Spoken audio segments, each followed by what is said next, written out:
জয়যুক্ত করছি। এখন হচ্ছে কি আমাদের দাবি শুধু একটাই যে আমরা নজরুল ইসলাম আজাদ ভাইকে আমরা মন্ত্রিপরিষদে চাই। এটাই তারেক রহমান সাহেবের কাছে আমাদের দাবি। না, এটা তো অবশ্যই একটা অসাধারণ অনুভূতি।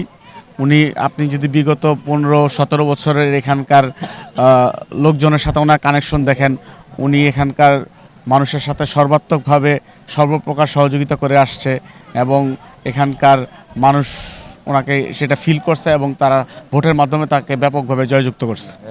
আজাদ ভাইয়ের কাছে আপনাদের কি প্রত্যাশা থাকবে? আজাদ ভাই তো ওনার নির্বাচনী ইস্তিহারে স্পষ্ট করেই বলছে যে উনি 2500-কে সারা বাংলাদেশের মধ্যে একটা রোল মডেল হিসাবে 2500 থানাকে উনি এটা প্লেস করবে এবং এলাকার যে সমস্যাগুলো আছে সেগুলো সবার সাথে মিলেমিশে ডিসকাশনের মাধ্যমে সেগুলোকে উনি সলিউশন করবে। 2500 মানুষের সাথে কথা বললে দেখতে পারবেন যে 2500টা আসলে বিগত 15-17 বছরে 2500-এ শুধু হলিলুটের কাজ চলছে।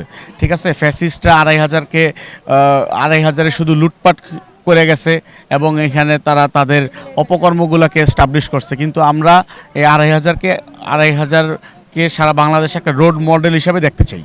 না, আপনারা তো অবশ্যই জানেন যে ম্যাডাম খালেদা জিয়া থেকে শুরু করে জিয়া পরিবারের সাথে নজরুল ইসলাম আজাদ সাহেবের যে উনি একটা বিশ্বস্ততার জায়গায় আছেন এবং আমরা 2500-বাসী ওনাকে ব্যাপক ভোটে জয়যুক্ত করছি। এখন হচ্ছে কি আমাদের দাবি শুধু একটাই যে আমরা নজরুল ইসলাম আজাদ ভাইকে আমরা মন্ত্রিপরিষদে চাই।